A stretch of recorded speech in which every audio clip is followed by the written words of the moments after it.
Bonjour, monsieur Gay. Tu es né en 1850, dans un château. Donc, tu es un aristocrate. Pourquoi alors fréquenter les petits paysans, les gens simples? Il est vrai que mon enfance s'est déroulée dans ce milieu-là, et c'est à cette période que mon penchant pour l'observation et l'écriture. Mes récits traitent pour la plupart d'histoires de paysans et de pêcheurs.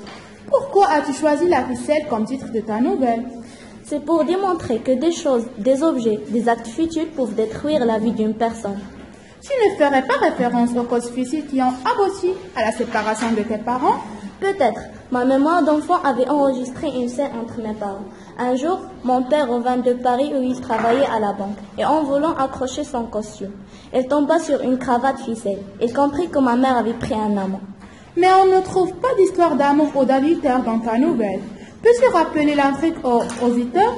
Je peux te la résumer en une phrase. Quand des concitoyens entretiennent de mauvais rapports, un petit rien, un malentendu pour détruire la vie de l'un d'eux. C'est ce qui explique que tes personnages sont des paysans.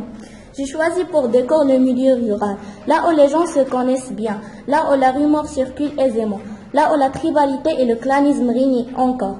En vie, personne ne se préoccupe de l'autre, et un portefeuille perdu serait attribué à l'exploit d'un pickpocket et ne causerait pas la mort d'un Oshkorn citadin.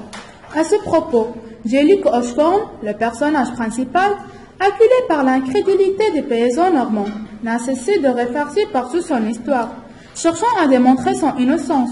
Tu ne ferais pas allusion à quelque événement vécu? C'est possible. Tu sais que j'appartiens à l'aristocratie, mais que j'étais tout le temps en compagnie des gens simples. J'étais alors la risée des nobles et des riches de la région qui m'avaient rejeté et renié.